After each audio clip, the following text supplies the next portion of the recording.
Hello everyone, welcome back to Lakshya academy. आप सभी का स्वागत है हमारे इस प्लेटफॉर्म पे जहां पे हम प्रिपरेशन कर रहे हैं for the subject economics with the help of your MCQs.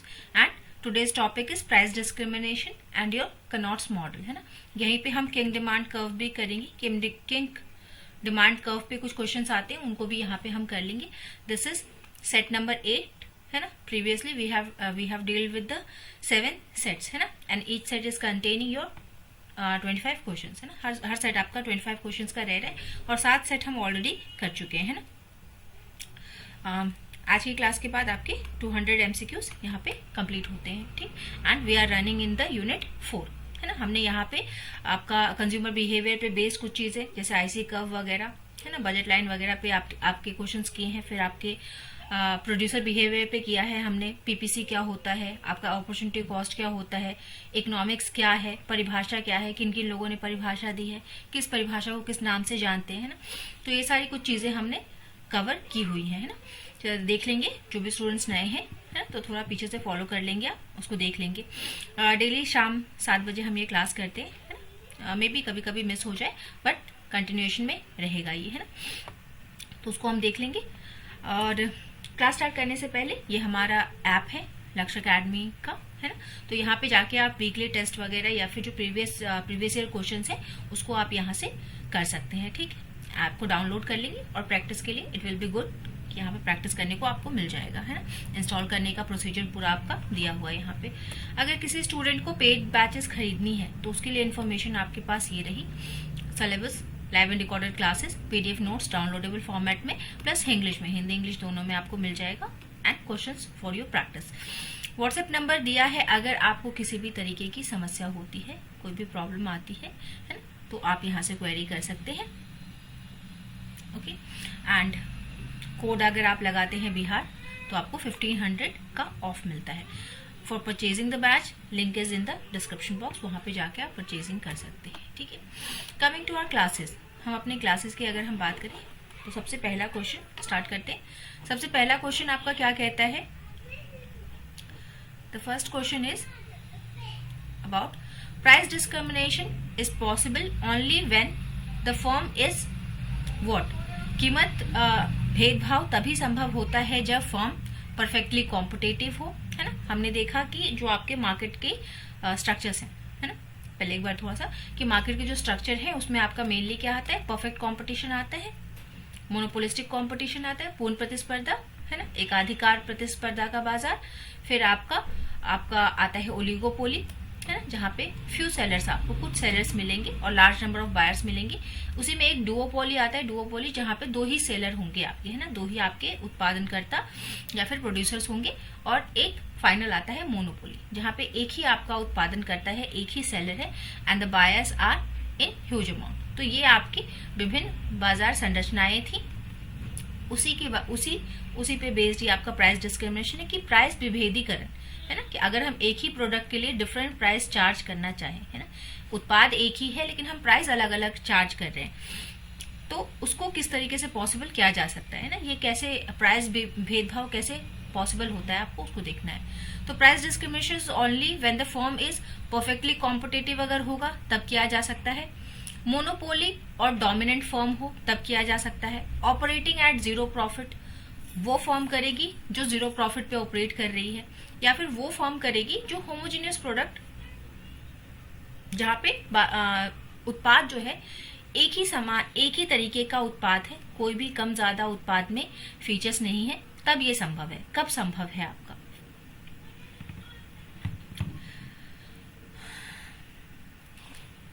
एक ही सामान को हमने कहा है ना, हमने ये नहीं कहा है आपका कि होमोजीनियस प्रोडक्ट, है ना, एक ही सामान की बात की है।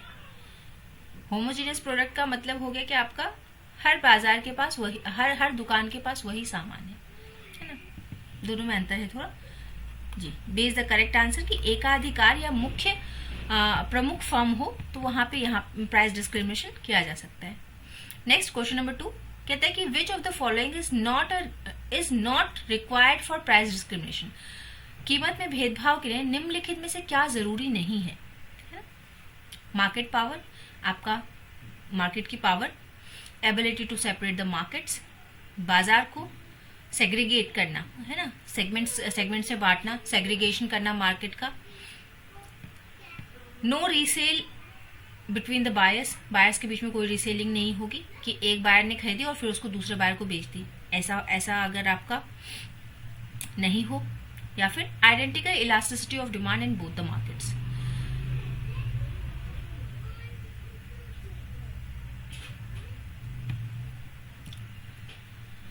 Not required for the price discrimination, है ना।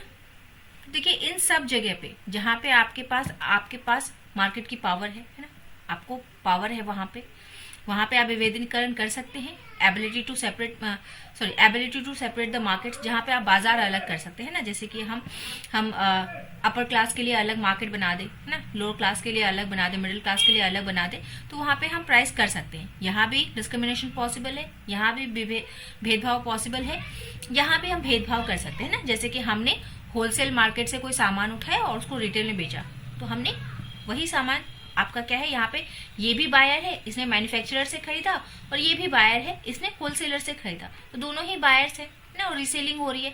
तो यहाँ भी क्या है, मूल्य का अंतर आपको दिखता है।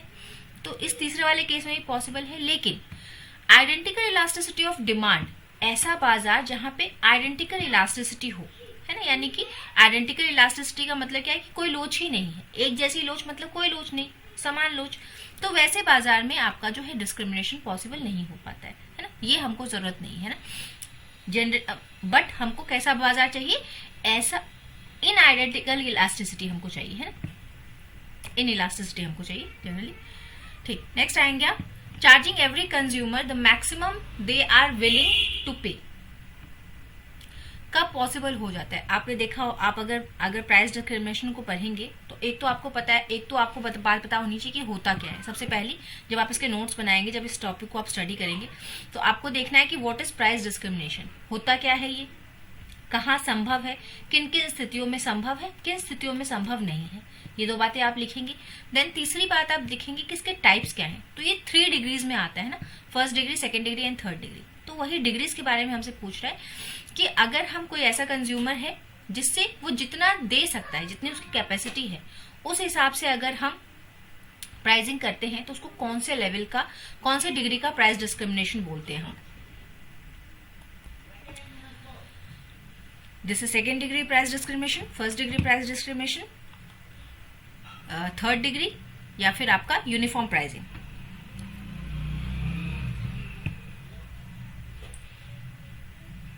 ABCD,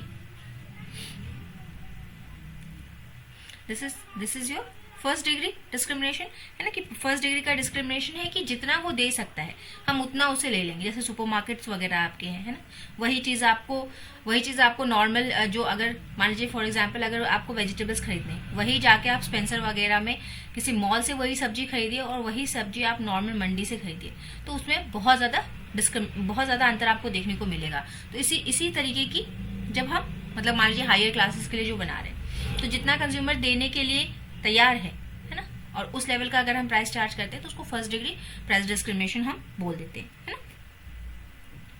जी, नेक्स्ट आएंगे question number 4, student discount, student को मिलने वाला डिस्काउंट, सीनियर सिटीजन को मिलने वाला डिस्काउंट, ये सब किस तरीके के प्राइस डिस्क्रिमिनेशन के हैं, फर्स्ट डिग्री, सेकेंड डिग्री और थर्ड डिग्री, या फिर डंपिंग, किस प्रकार का ये आपका मूल्य भेदभाव है, उसको बताएंगे आप, किस डिग्री का है ये हमारा।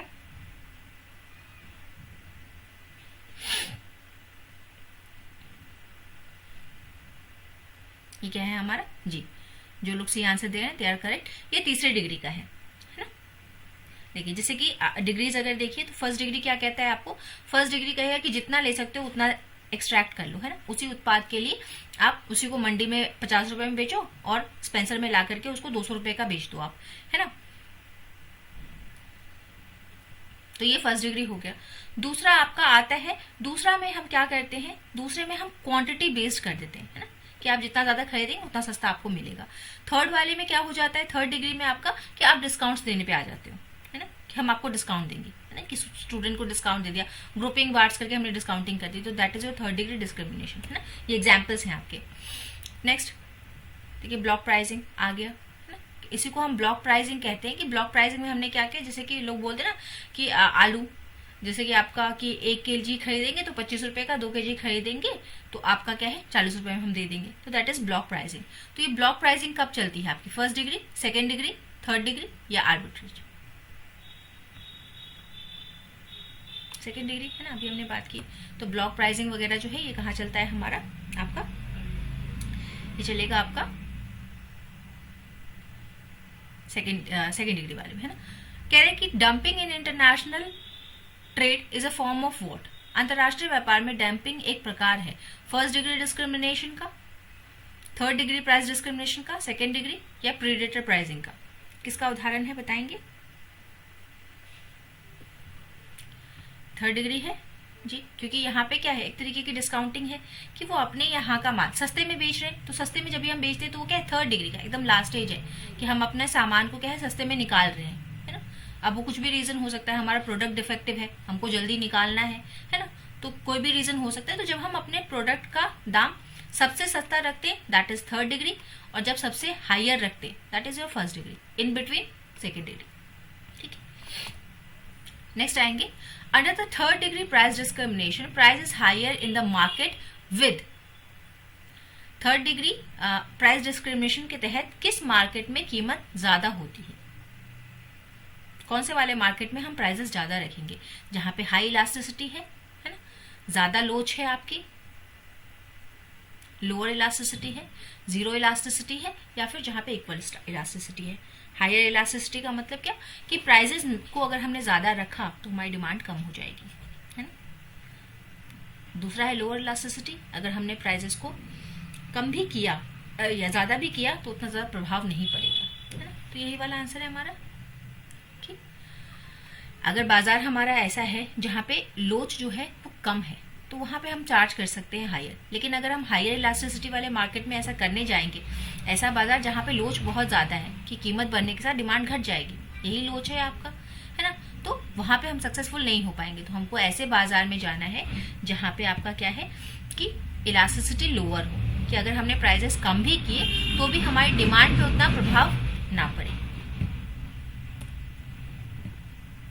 किंग से एक क्वेश्चन, किंग डिमांड किंग आपको कहाँ देखने को मिलता है? ये आपको मिलता है आपके ओलिगोपोली में, है ना। जनरली हमारा क्या है, हमारा ये जो डिमांड कर्व है वो कुछ इस तरीके से रहता है।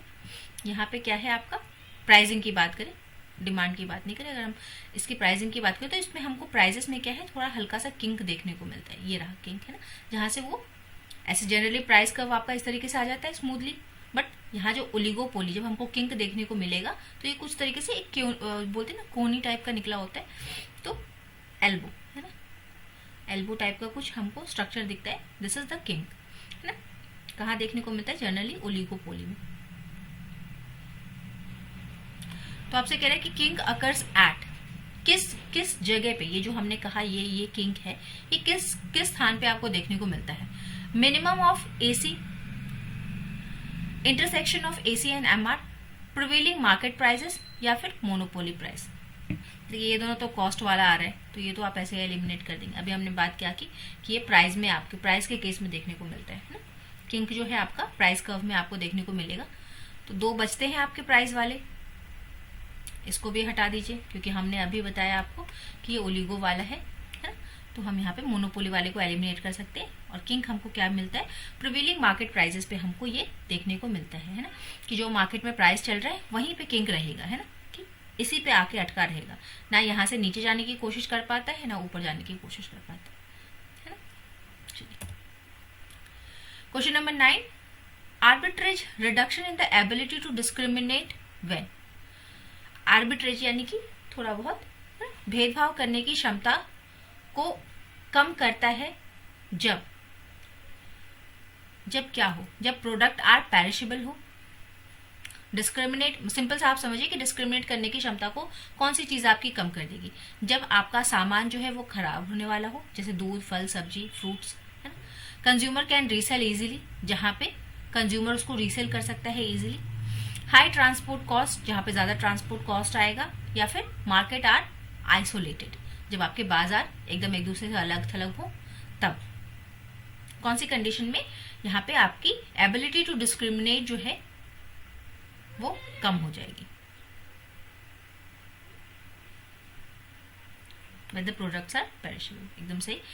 जब आपका उत्पाद जो है वो खराब होने वाला हो तो उस केस में आप कम भेदभाव कर पाएंगे.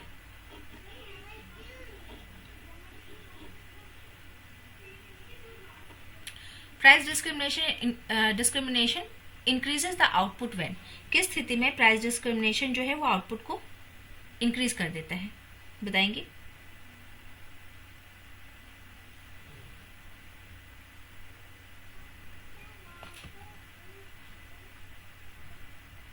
अच्छा सॉरी, यहाँ पे रिड्यूस लिखा हुआ है ना, तो यहाँ पे रिड्यूस कब हमारा हो जाएगा ये. चलिए, price discrimination increases the output when. कीमत में भेदभाव से आउटपुट तब बढ़ता है जब, किस कंडीशन में बढ़ता है आपका कीमत भेदभाव की वजह से आउटपुट कब बढ़ेगा? जब इलास्टिसिटी आर इक्वल, लोच उनके बराबर हो. It allows selling additional unit, it reduces cost, the demand shifts left. कौन सी स्थिति में प्राइस डिस्क्रिमिनेशन की वजह से आपका आउटपुट आप बढ़ा सकते हैं, है ना?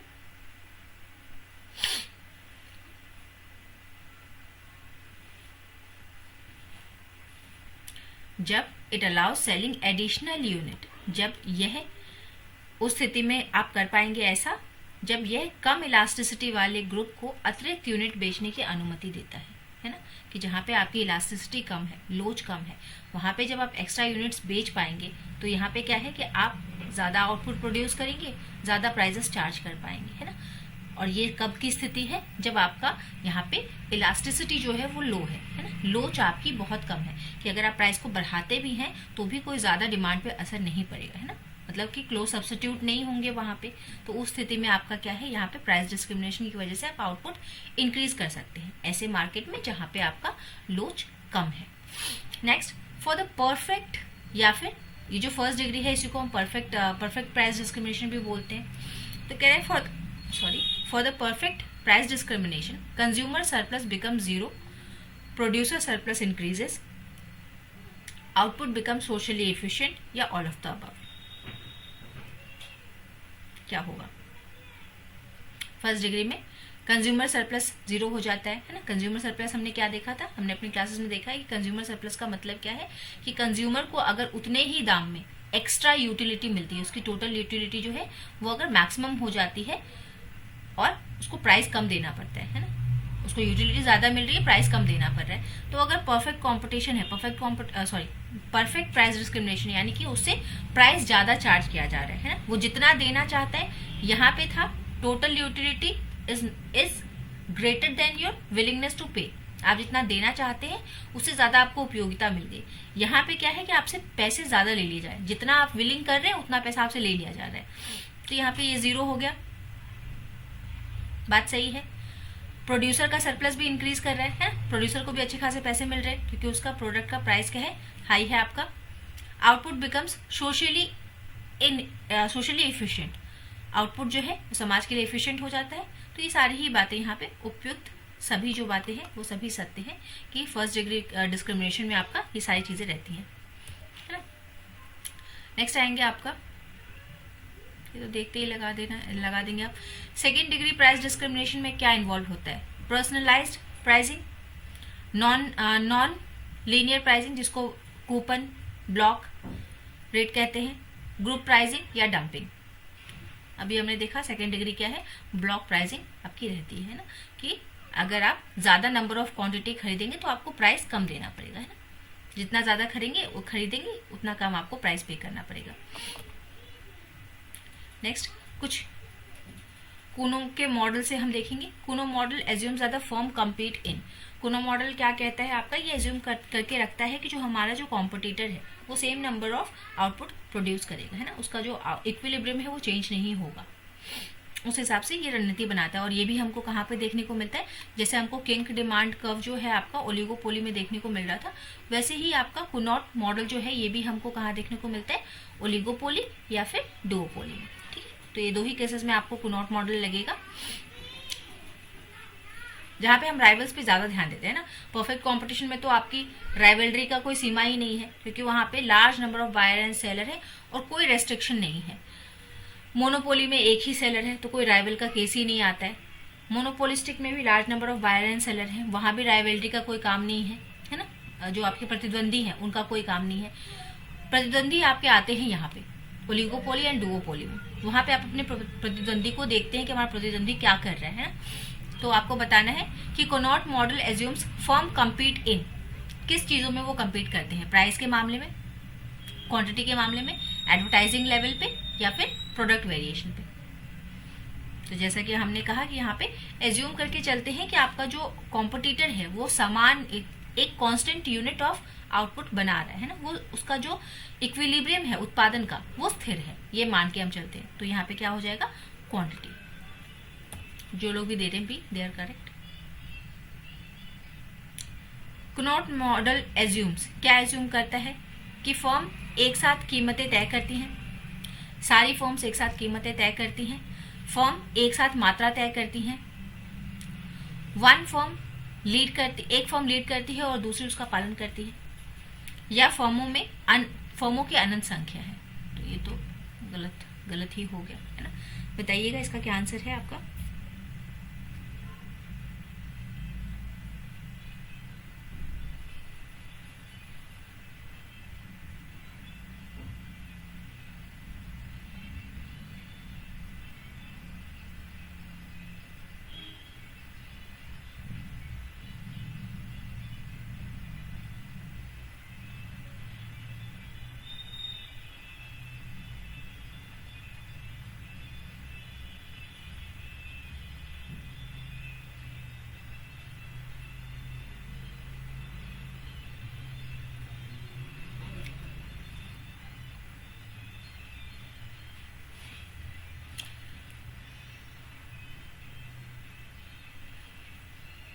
इसका आंसर क्या है, वन फर्म लीड और दूसरा उसको फॉलो करता है, ऐसी कोई बात नहीं होती है ना। कि अभी अगर एक लीड कर ही रहा होता तो यानी कि एक लीडर तो ऑलरेडी डिसाइडेड है ना, तो फिर काहे का कंपटीशन, जब लीडर मान ही लिया है तो कंपटीशन काहे का, है ना। तो ये वाली बात नहीं होती है यहाँ पे सब compete कर रहे हैं, कोई लीडर नहीं है ना, सब लीडर बनने की चाह में है यहाँ पे। तो ये बात भी गलत हो गई आपकी।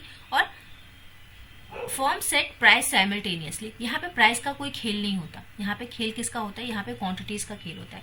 प्राइस की बात हम कब करते हैं, जब किंग की बात करते हैं ना, तो किंग डिमांड कर्व में हम प्राइसेस की बात करते हैं।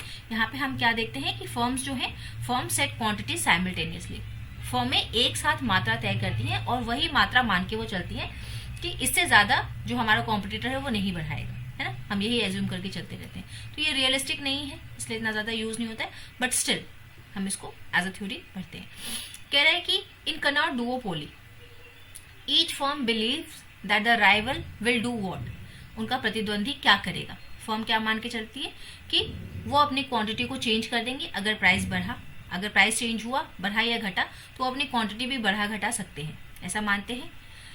विल कीप क्वांटिटी कांस्टेंट, वो अपनी क्वांटिटी कांस्टेंट रखेंगे। विल रिएक्ट इंस्टेंटली, कि कुछ भी अगर होता है, प्राइस या क्वांटिटी बदलती है तो हम क्या करेंगे, हम भी उसके साथ साथ बदलेंगे। या फिर विल कॉल्यूट ऑटोमेटिकली। आपको हमेशा ध्यान रखना है कि कनॉट मॉडल की जब भी बात आएगी तो यहाँ पे क्वांटिटी आपकी सेम रखी जाएगी, है ना। सब मिलके तय करेंगे और उसको सेम रखेंगे, कांस्टेंट रखेंगे, ऐसा मानना है, ऐसे अवधारणा है कनॉट मॉडल का।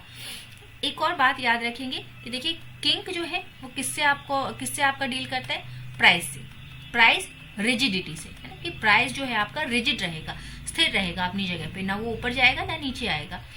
दूसरा आप पढ़ेंगे कोनॉट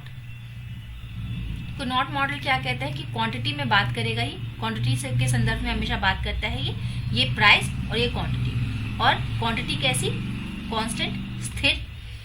और तीसरी बात आप याद रखेंगे कि यहाँ पे कभी भी कोल्यूजन नहीं होगा, है ना, नॉन कोल्यूजन फॉर्म ऑफ रहेगा। राइवलरी जो है नॉन कोल्यूजन की रहेगी, कोल्यूजन कभी नहीं बनाएंगे, मतलब मिलके साठ गांठ कभी नहीं करेंगे, है ना, कि तुम इतना बना लो हम इतना बना लेते हैं, तुम इतना बेचना हम इतना बेचेंगे। ये एक डिसाइड करते हैं बट कोल्यूजन नहीं करते, है ना, मिली भगत नहीं होती, प्रॉफिट शेयरिंग की कोई बात नहीं होती है कि तुम्हारा इतना मार्केट मेरा इतना मार्केट, इस तरीके का कोई नहीं। कोल्यूजन असली में आपको दिखता कहाँ पे है, कार्टेल। जब ये कार्टेल बनाएंगे ना वहां पे आपको दिखेगा कि ये कोटा फिक्स करेंगे, यहाँ कांस्टेंट की बात करें, यहाँ कोटा फिक्स होगा, है ना। तो ये कोल्यूजन वाली चीज जो है वो आपको कार्टेल में दिखती है, तो थोड़ा क्लियर रहेंगी।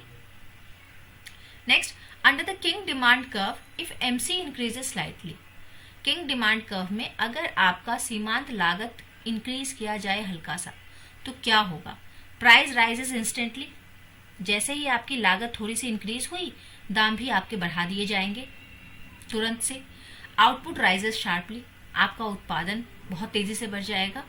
प्राइस रिमेन्ड अनचेंज, अगर थोड़ा सा कॉस्ट अगर बढ़ भी गया तो भी प्राइस क्या है उतना चेंज नहीं किया जाएगा। डिमांड चेंजेस ग्रेटली, डिमांड बहुत ज्यादा बढ़ जाएगी अगर लागत बढ़ी तो। कौन सी बात सही है?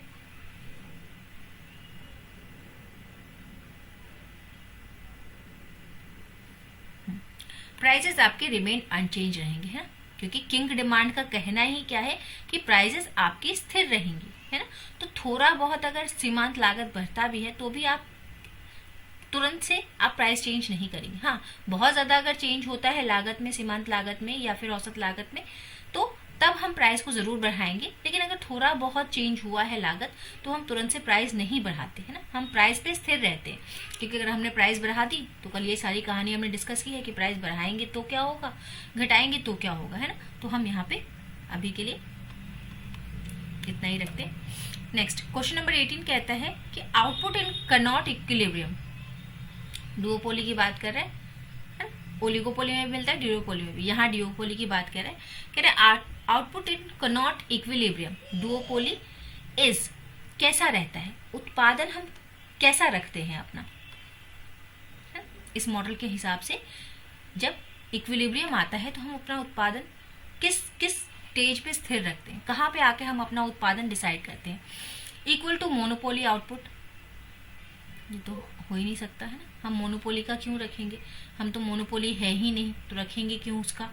Equal to the perfect competition output, perfect competition के आउटपुट के बराबर नहीं, है ना। डिपेंड्स ऑन एडवर्टाइजिंग ओनली, नहीं। ओनली, ऑलवेज, ऐसे शब्द अगर आपको ऑप्शंस में दिखेंगे तो वो 80 to 90% केसेस में वो क्या है, वो गलत ही होंगे, है। जब आपके पास 4 ऑप्शन है और उसमें कहीं ऑलवेज लिखा है, ओनली लिखा है, तो वैसी चीजें थोड़ी सी गलत होती है ना, उससे थोड़ा बचते हैं हम।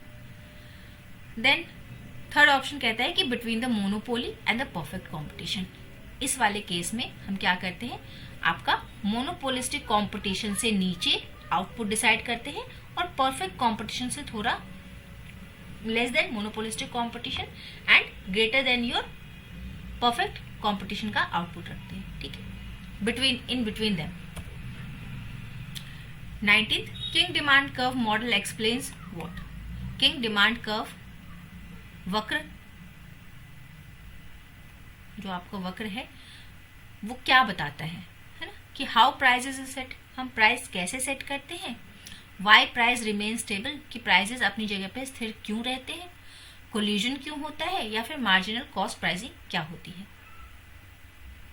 क्या बताता है हमको king demand model, king demand curve model क्या बताता है हमको कि प्राइसेस अपनी जगह पे स्थिर क्यों रहती हैं, ये हमको बताता है ये। नेक्स्ट, क्वेश्चन नंबर 20 कह रहा है कि when the number of firms in cannot increases the outcome approaches what. अगर मान लीजिए कि आपका जो है number of firms, cannot model है, ये कहाँ काम करता है आपका, कौन से बाजार में, तो ओलिगोपोली एंड डुओपोली वाले बाजार में काम करता है। यानी कि जो आपके सेलर्स हैं वो फ्यू हैं, कुछ हैं।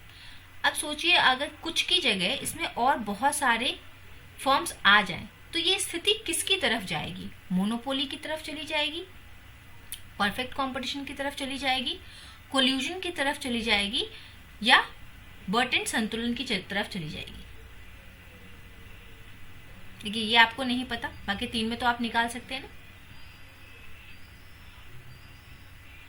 देखिए फ्यू तो ऑलरेडी है, अगर फ्यू से अगर मैनी हो जाए, है ना, फ्यू तो पहले से ही है यहाँ पे सेलर, अगर और आगे नंबर ऑफ अगर सेलर्स अगर इंक्रीज कर गए, फर्म्स अगर और आ गई तो ये किधर की ओर चला जाएगा, परफेक्ट कंपटीशन की तरफ चला जाएगा, है ना। कोल्यूजन तो करेंगे नहीं, ये मोनोपोली में तो और कम होना चाहिए, यहाँ इंक्रीज हो रहा है, तो ये किसकी तरफ ये दिशा लेके जाएगी हमको, परफेक्ट कंपटीशन की तरफ, पूर्ण प्रतिस्पर्धा की तरफ हमको ये स्थिति लेके चली जाएगी, ठीक है। Next, the upper part of king demand curve, ये जो हमने आपका देखा था कि डिमांड कर्व जो है ये प्राइस वाला कुछ इस तरीके से जो किंग डिमांड कर्व रहता है, तो हमसे कह रहा है कि इसका जो अपर पार्ट है ना, वो कैसा रहता है, इलास्टिक रहता है, मोर इलास्टिक रहता है, लेस इलास्टिक रहता है, या परफेक्टली इलास्टिक रहता है, किस तरीके का रहता है ऊपर वाला पार्ट इसका।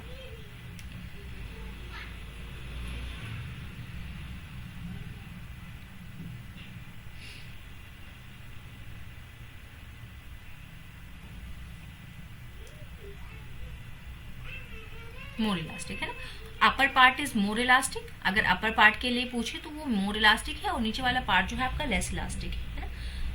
मोर इलास्टिक का मतलब कि अगर उस वाले पार्ट में अगर आपने प्राइजेस के साथ छेड़छाड़ की, प्राइजेस को इंक्रीज या डिक्रीज किया, तो उसका क्या है प्रभाव आपके डिमांड पे बहुत तगड़ा दिखेगा। लेकिन अगर नीचे वाले कर्व में आप आ जाते हैं ना, तो वहां पे क्या है, वहां पे लेस इलास्टिसिटी आपको मिलेगी। लोअर पार्ट में जब आप आएंगे तो वहां पे प्राइजेस चेंज करने से आपका कोई खास प्रभाव नहीं पड़ना है ना। देखिए हाइयर प्राइजेस के लिए ही आपका जो प्रॉब्लम है वो है ना। लेकिन अगर मान लीजिए कि अगर आप लोअर प्राइजेस पे चले गए, आपने अपने प्राइजेस को नीचे कर दिया है ना, लोअर वाले पार्ट में अगर आप आ गए हैं तो आपने नीचे कर दिया, तो यहाँ पे आपका कोई डिमांड में प्रभाव नहीं पड़ने वाला है ना। यहाँ पे लेस इलास्टिक आपका हो जाएगा। अच्छा, किंग डिमांड कर्व दिया किसने? The king demand curve is proposed by whom? Connaught ने दिया, पॉल स्विजी ने दिया, चैम्बरलिन ने दिया, या फिर स्टैकल बर्ग ने दिया? आपका किसने दिया? पॉल स्विजी ने आपका ये क्या है, ये मॉडल जो किंग डिमांड कर्व का जो पूरा मॉडल है ये आपका पॉल स्विजी ने दिया। कनॉट ने कनॉट मॉडल दिया है, ठीक है। चलिए question number 23, the king in the demand curve arises because rivals what? ये किंग हमको देखने को क्यों मिलता है? राइवल की किस बात की वजह से, प्रतिद्वंदी की किस बात की वजह से हमको ये किंग देखने को मिलता है? फॉलो प्राइस इंक्रीज, जब जब प्राइस इंक्रीज होगा, अगर एक किसी बंदे ने प्राइस इंक्रीज कर दिया ओलिगोपोली में, तो बाकी सब प्राइस इंक्रीज करने की तरफ चले जाएंगे, इसलिए हमको दिखता है king. Follow the price cut but not the price increase, इसमें क्या होता है कि अगर आपने प्राइस को कम किया तो उसको काउंटर करने के लिए तो सब नीचे अपना प्राइस लाएंगे, लेकिन अगर आपने प्राइसेस को बढ़ाया तो कोई आपके पीछे नहीं आएगा, है ना। इस बात की वजह से हमको किंग दिखता है। इग्नोर द प्राइस कट, या फिर यहाँ पे जो राइवल्स हैं, जो प्रतिद्वंदी हैं, वो प्राइस कट करने से बचते हैं, या फिर aim for the monopoly prices, या फिर एकाधिकार कीमत का लक्ष्य रखते हैं सब राइवल्स।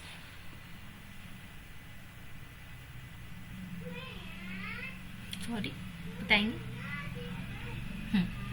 ठीक है कि अगर आप प्राइसेस कम करते हैं तो आपको पता है कि जब भी आप मूल्य कम करेंगे तो क्या है, डिमांड आपके उत्पाद की बढ़ेगी, है ना।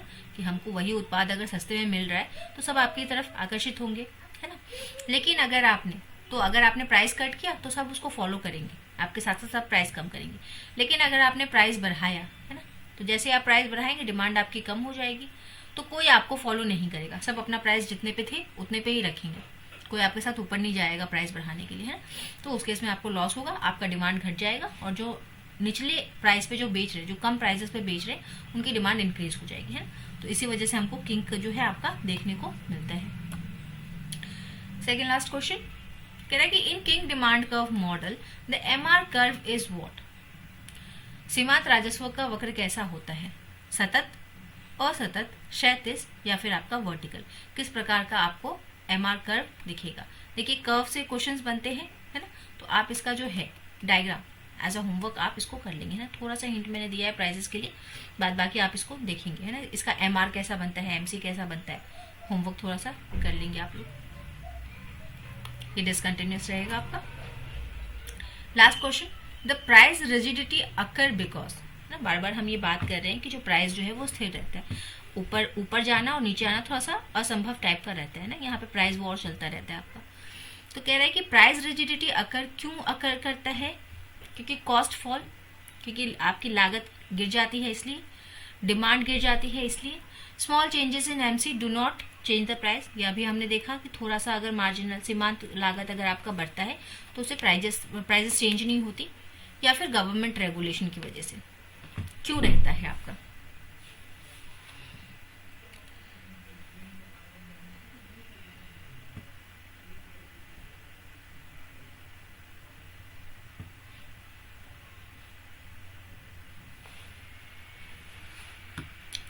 अभी हमने देखा ना, यही बात तो हमने देखी है, इसमें सोचने वाली कौन सी बात है।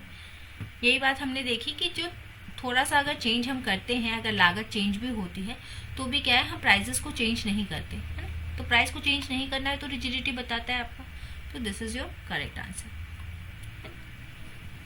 चलिए, तो these were your 25 questions from your price discrimination. तो प्राइस डिस्क्रिमिनेशन में पढ़ना क्या क्या है आपको, होता क्या है ना, किन किन बाजार में आपको ये देखने को मिलेगा, कब आप नहीं कर सकते, कब आप विभेदीकरण कर सकते हैं, भेदभाव कर सकते हैं, कब नहीं कर सकते हैं। देन आपको देखना है कि टाइप्स क्या हैं, उसके एग्जाम्पल्स क्या हैं, ये देखना है कितने प्रकार का होता है, first degree, third, second degree, third degree, है ना, डंपिंग क्या होती है, ये सारी चीजें आपको देखनी है। फिर देखना है किंग डिमांड कर्व होता क्या है ना, किसने इसको दिया वो तो हमने देख लिया। आपको मेन एक होमवर्क मैंने दिया कि आप उसका वक्र देखेंगे पूरा, है ना, कि उसका एमसी कैसे बनता है, उसका सीमांत राजस्व, सीमांत लागत, ये सारे वक्र में आप कैसे दिखाते हैं किंग डिमांड कर्व में, है ना। ऊपर वाला पार्ट क्या है, मोर इलास्टिक है, लोअर वाला पार्ट लेस इलास्टिक है। तो ये पूरा एक डायग्राम में आप सब कुछ लिख लेंगे, छोटा सा डायग्राम बना करके सारी बातें वहां लिख लेंगे। और लास्ट है कनॉट मॉडल। तो कनॉट मॉडल होता क्या है ना, क्या क्या इसके एजम्पशंस है वो लिख लेंगे आप, इतना। चलिए, तो thank you everyone, have a nice and wonderful day, keep revising, keep practising.